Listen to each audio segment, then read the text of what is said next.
I am a 22 years old female, have an older sister, 25 years old. My sister is very sensitive about everything. When we were young, if I made the smallest comment like, I prefer pink over blue, it would make her cry because she thought I was aiming at her by saying it. My parents would always ask me to apologize to her since she's sensitive and I'm emotionally stronger than her. My parents never controlled my sister's diet growing up, letting her have what she wants since they found it too difficult to control her. I was skinny as a stick when I was a kid. So even though my family has a long history of thyroid disease, my parents didn't think there was an issue with me. However, my sister has been overweight the majority of her life, so my parents thought she'd be the one with the thyroid issues. They took us to an endocrinologist when I was 10. I got a diagnosis for Hashimoto's thyroiditis while my sister didn't, and instead got told to exercise and watch her diet. I got hypothyroidism due to Hashimoto's, and have been on medication ever since.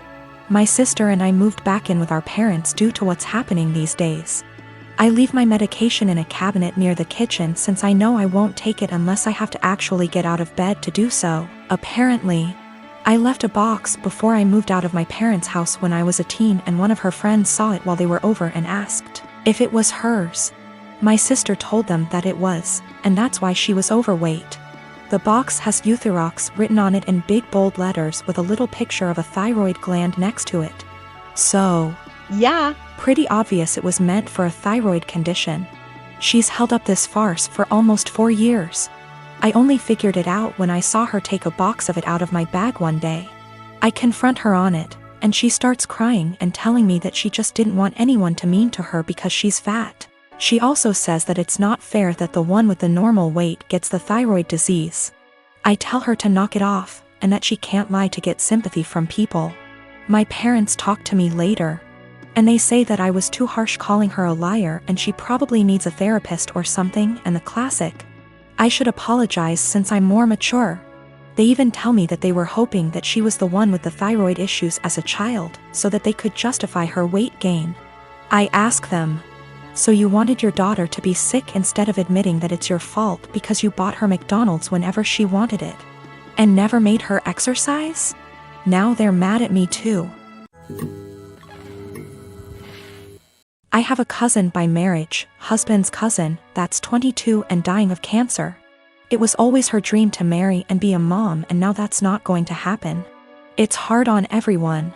She has a much older fiancé, 30 years, and they had a symbolic wedding so she could have the experience. They started looking for ways to get access to a baby that she could take care of and experience some level of child care that way. But with 2020 and ethics in general, there's not a lot of ways to do that safely. My husband and I have the first and so far only children of our generation, who are 10 months and 23 months old.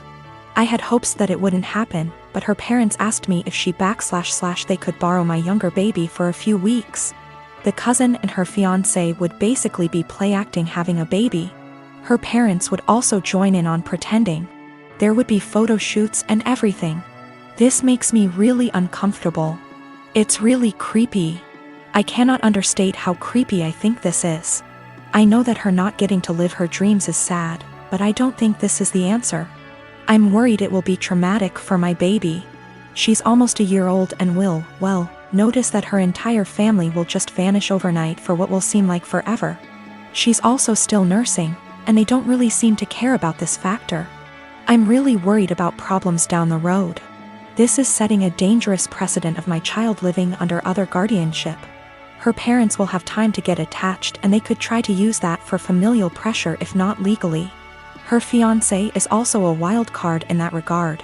I said no, and my husband's entire family is hounding us about this because her time is running out and it's time sensitive. They say we're being selfish. They say that we could use this as a free vacation and bond with our older child because I popped them out so close together.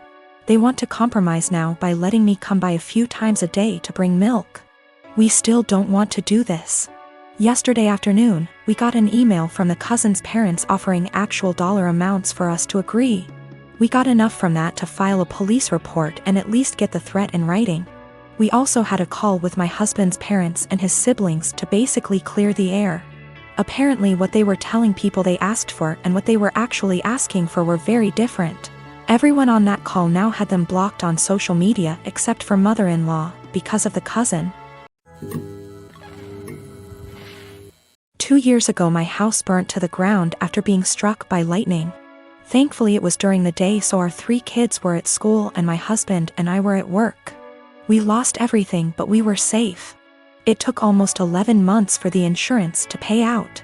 The insurance covered 1 month worth of hotel stays, but after that we were made to fend for ourselves, and the only option we had was to move in with my SIL.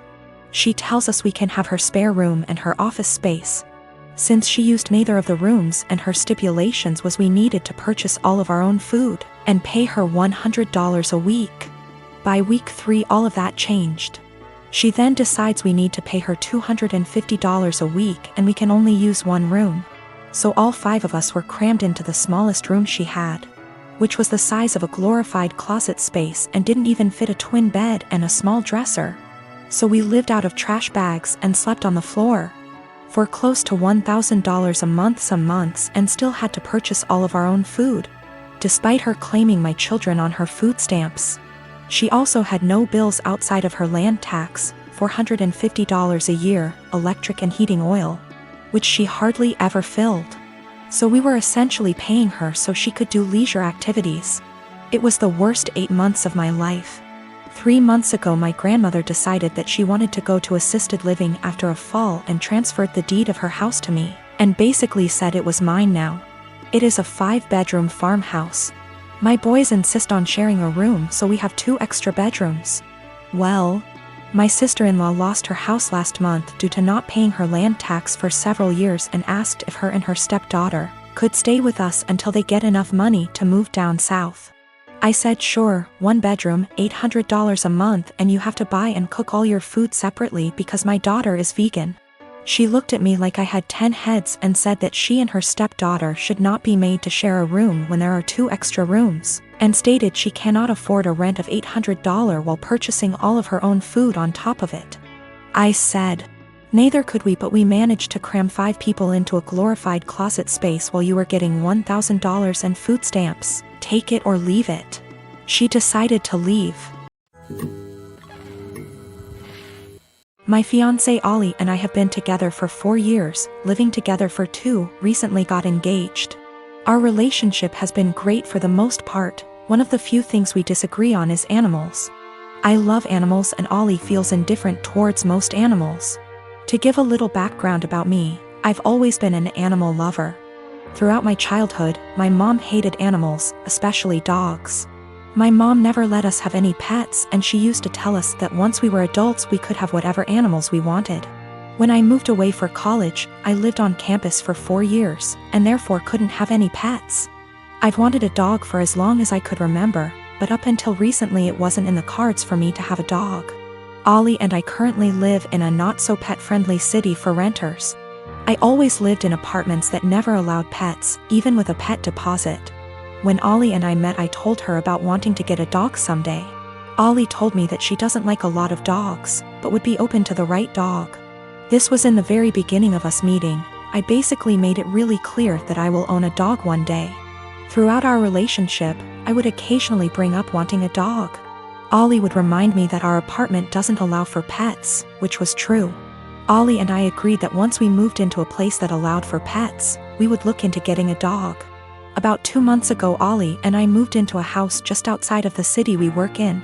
The house is a good size for the 2 of us, plus extra. The landlord is pet friendly, and the house has a huge, fenced-in yard. It's a much more residential area, and there's a dog park about 3 blocks from the house. On top of the house being perfect for a dog, I'm in a financial place where I can afford a dog. I make very good money and I don't have to travel for work.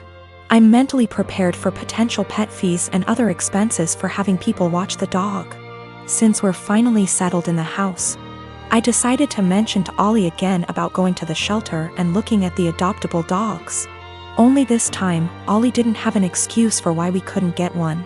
After a few weak excuses, sometimes we go away, Ollie broke down and told me that she doesn't want a dog. In fact, she's never wanted a dog. She was hoping I would forget about my dreams of wanting a dog. I'm not sure what to do. I'm trying to reason with Ollie, but she said her answer will always be no to a dog. She just doesn't like them and doesn't want them. She basically gave me an ultimatum, either her or my potential dog. I'm feeling shitty about this, because I always made it clear to her that I was going to want a dog someday. I feel like she was banking on something unrealistic, and now she's putting me in a lousy spot.